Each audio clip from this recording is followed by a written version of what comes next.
Thanks for staying with us. We have our business coach, Dr. Olumide Emmanuel. He'll be discussing the financial mistakes not to be made in this yuletide season. Welcome to the show, sir. Thank you very much. Nice to be here again. Yeah.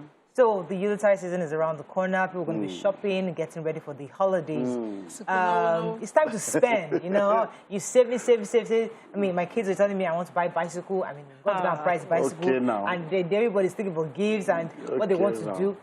How do we pull the brakes a bit on the spending and manage our resources, especially because 2022 is around the corner?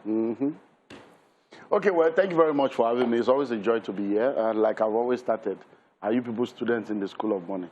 Because that's where all this thing begins. Financial intelligence is very key if you're going to become successful financially in life. And most of the time, your level of financial intelligence will determine your level of financial decisions, and your decisions will end up determining your outcome. So we are in the end of the year. People are going to be spending money, like you said. The question is, what informs the actions that they are going to be taking going forward? Because one of the major mistakes that people make in life when it comes to money is not giving financial intelligence a priority in their life. Everybody that I know wakes up very early in the morning, they come back late in the evening, all because they're trying to make money. But they are not giving the same attention to learn about money. So it's amazing how you want to make money and you are not ready to learn about money. Because financial intelligence is the bedrock of everything. Because the more you know, the more you grow. What you learn determines how far you earn.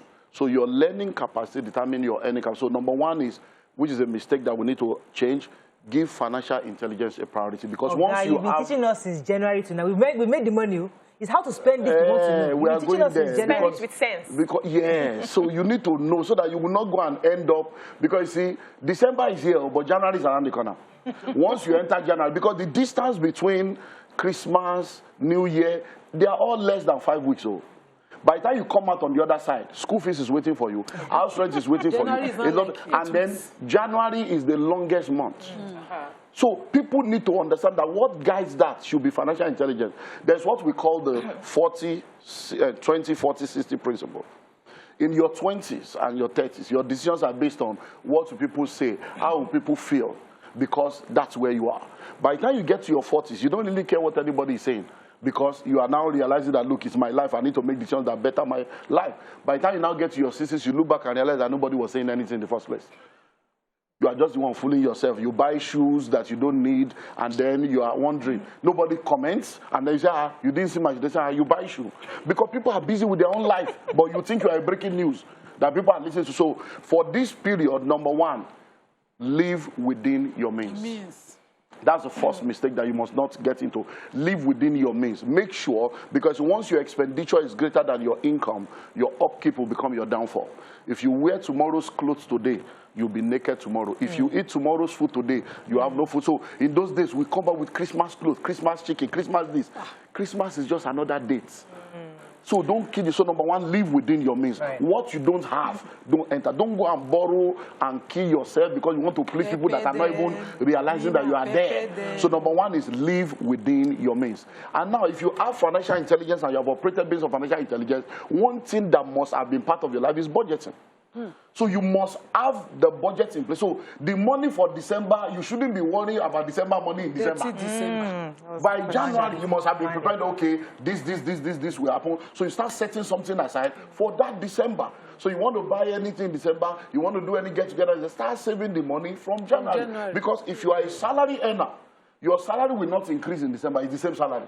When they give bonus. Which bonus? How many people collect bonus? There is some companies that are not even be able to pay salary. They talk bonus.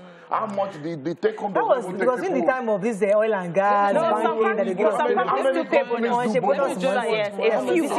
few companies still pay bonus. So once you get the bonus is not supposed to be wasted. Because don't forget, you work for a whole year to get bonus once. So that bonus should be a special money you put into an investment account to begin to plan on how to get a house of your own, how to prepare your children's school fees in the future. So any money that is not part of your regular income is an exceptional income that should be put into an investment account. I like because that, it doesn't come easy like that. Yeah, so I like the fact that you mentioned the planning and budgeting because I was going there. But you could have planned and budgeted and probably you've been saving for a few months. I say, okay, instead of just keeping this money in the bank where I'm not really getting any meaningful interest, 3%, 2%, why don't I invest this money? Waiting for December that I want to live large and spend the money. And then you invest the money and you lose the money in that investment. How do you protect yourself from losing the money that you have made? Now we go back again to number one, because financial intelligence. Once you see, if you are not informed, you'll be deformed. If you are not inspired, you will expire. If you are not updated, you'll be outdated. What you know determines how far you go. No. Those who know determines how. Okay, but let me just. So knowledge is the key. Okay. Now, when it comes to investment, one of the mistakes that people, money mistake, is investing in what you don't understand. Another mistake that people make is following the bandwagon effect. Everybody is doing it, you enter. I'm waiting to see how many people can tell me that you sat down, you did your due diligence, and then you invested in something after all due diligence is done, and then you lost the money. The percentage will be so low. You know why? Because the second name for investment is risk. On one part is income, on the other part is risk. The higher the risk, the higher the return. So once you have understanding, if you are going into an investment, you don't put money that you are not willing to lose. That's part of the understanding of, okay, this one, investment is a risk, because risk is a key. It's not real say something is risky. Risk is a key. No risk, no return. So when you have financial intelligence, you know that, okay, if I put this one there, well, if I lose the money, it won't destroy my destiny, it won't destroy my life. But if I make it fine, so you now minimize how much you put in there. But if you don't have that financial intelligence, greed and covetousness, you begin to spend the money you have not made. Okay, they say if I put this one, I will get ×3. Then you start planning what. So that is one. Invest in what you understand. Many people that lost money in stock market, I've never read one book on stock market. I've never gone to any seminar on stock market. I've never done any research online on stock market. Many people in crypto today and in forex, they have never done any research. Somebody just told them, I'm making money. They join. So most of the time, we have what we call, greedy investors. Fraudulent investors that just want to make money. So once you put money in an investment, you will know before you go into it, okay, this one, these are the attendant risks, and I am ready to take. So it is called informed risk and calculated risk. That's how you go into investment, because you don't lose money, you pay school fees. Let me go back to what Mariah said earlier, because all the life not so serious like that. We can relax something. We have saved money from January to December. What are the things that you indulge? I love to indulge in family. No matter what I save, so I would enjoy it with family. And I mean, plus extended, my sisters and my brothers. So, is there a way you love can you enjoy what you've saved or what you love? God bless you. That's why you are working now. But you are working so that you can be able to take care of yourself and take care of your responsibility and plan your future. So, December doesn't change anything. Okay, you want to gather with your family. That's when we are gathered. You want to gather with your family to eat. Have you not been eating since January? No, but that's when we are gathered. Let me put it this way, Dr. Olumide. During Christmas, we entertain guests. So maybe on a normal day, my budget for feeding the house is 50K. But because during festive season, Christmas Eve, I would have guests come over. Christmas Day, Boxing Day, people will come to the house, which means that we're cooking more than probably would have been cooking before. So if you are spending 50, maybe you spend 150. Yes. Then you should have planned for it. Yes. So because when will you get the extra 100 in December? Do you understand? If no bonus. That's it. So look, my family, I'm the firstborn of my family. For the past 17 years, every December, they're in my house. Everybody, my father, mother, all my siblings, all the family, they spend 1 week in my house every December for the past 17 years. But I'm not going to wait till then to be able to. Right now, I've had a meeting. They know it will happen, but I've called my sister that has a catering company because loan budget so that I can start since August, so that I can, because the way everything is skyrocketing, I know that, so that she now told me that they have met, that they say let's not trouble and want more, that this thing is too, so just bring whatever you can bring, which will pitch in. You already know. So it's not as if you just wake up, let me bring my family. Let me tell you something. So you plan for this thing. I see, we plan. You see, let me tell you. I will. You know how's that way in English? Plates. No. Okay, guinea fowl. Guinea fowl. Yeah. It's not cheap.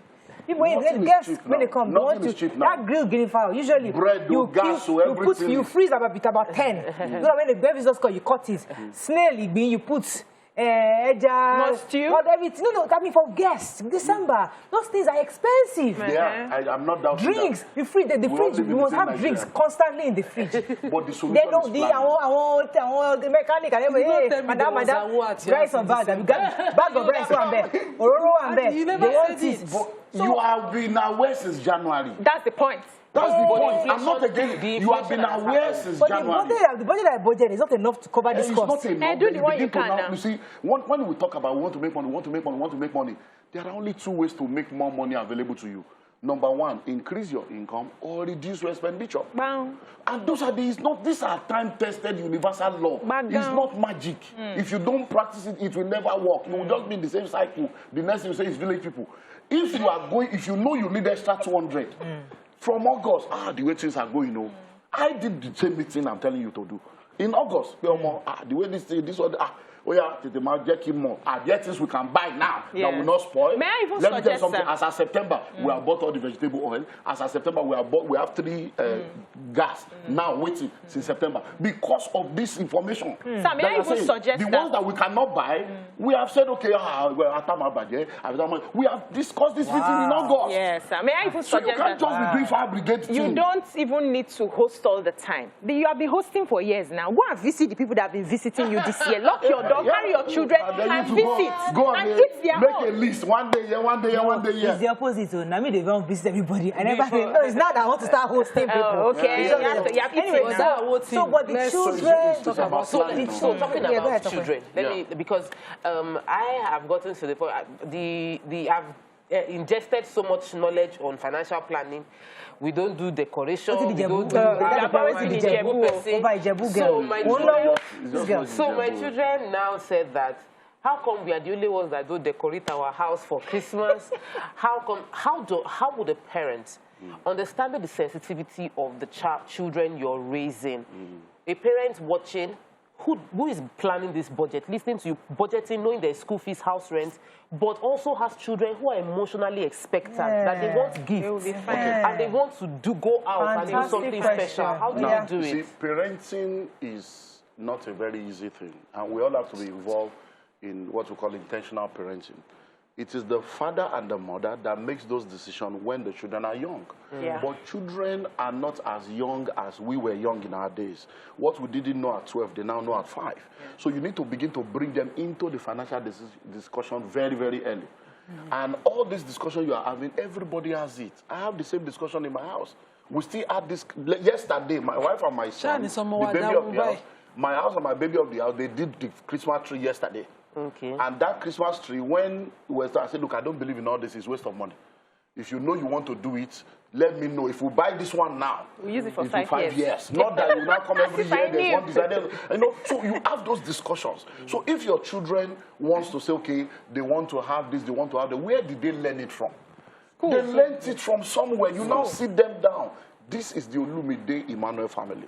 In this family, this is the way we operate here. And the reason why we operate this way is this.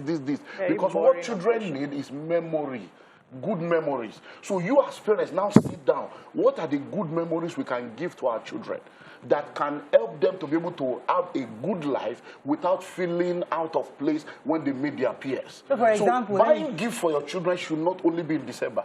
So make it a part. For instance, in our family, once every month, we eat out.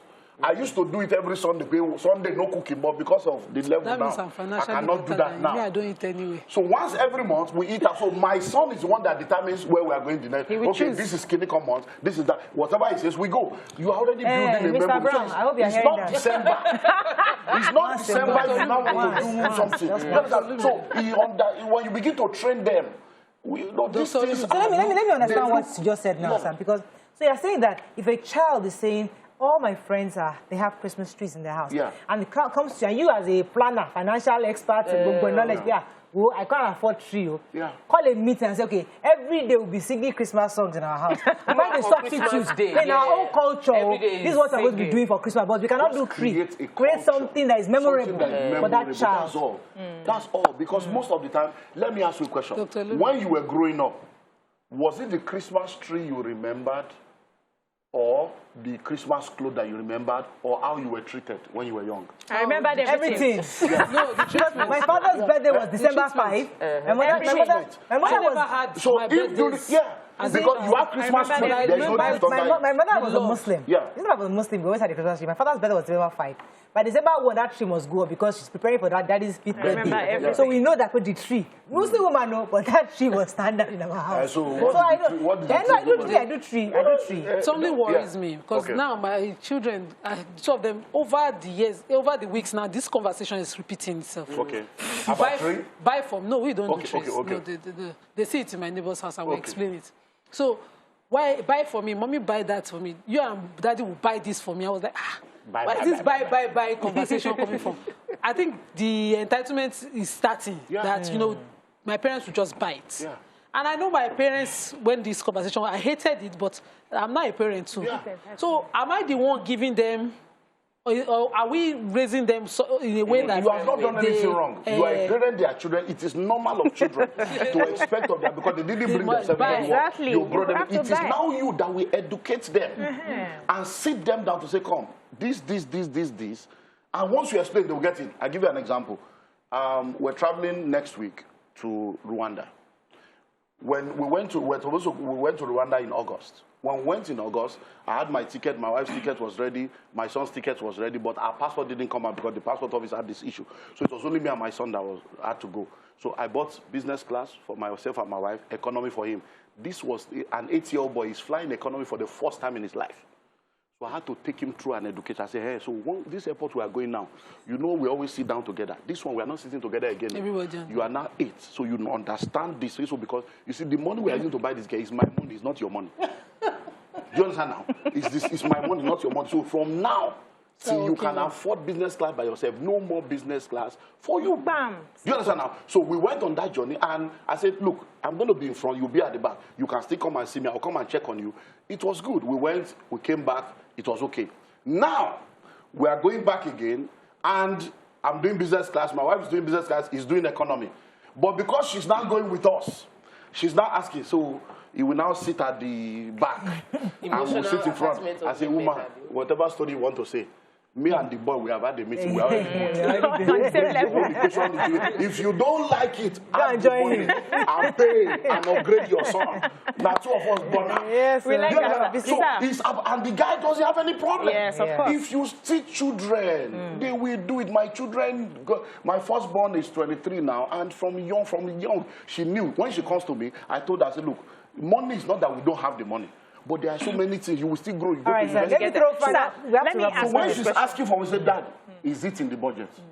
Because she has been schooled. Now, yes. Not that we don't have the money. Don't start lying. And because that we have the money, but it is not to be spent like that. Good. You have landed at my point. So I remember there was a Christmas in my home where we're drinking Gary and eating moi moi happily. And a friend visited. And she was shocked. You people are happily gisting with your daddy and eating moi moi and drinking Gary. Today is Christmas Day. I'm like, He says, so why are you people not getting upset with your father? I say, because I understand that he doesn't have money. When he has money, he spends. When he doesn't have money, we adjust. So it's normal. She was shocked for a very long time. But I want to ask you this question. In explaining to your children, do you explain the truth? Or do you tell them a lie? Because what I see some parents do is they hate the things they cannot afford. And they make these children hate it. We don't do it for bad people. We don't do this one, it's for bad people. We don't eat this type of chicken, it's for people that are stealing money from government. Because they don't have it. Then tomorrow when they have it, they have another explanation. Do you tell them that we are not doing this now, not because I don't like it, but because for now we can't afford it? Or do you just lie to them? You can't lie to your children. Whatever you say today will come back and haunt you tomorrow. Because they're not going to be children for the day. Daddy, they lied that time. So you have to tell them the comedians do it now. You have to tell them the truth. All right, so we have to wrap up, but let me just let you final sentence, your message to parents this season. Well, my message to everyone is live within your means. That's all. Don't try to please everybody because you will fail. Simple. Have a great day. Thank you. We'll see you. It's a pleasure always having you, sir. Thank you. See you tomorrow. Bye for now.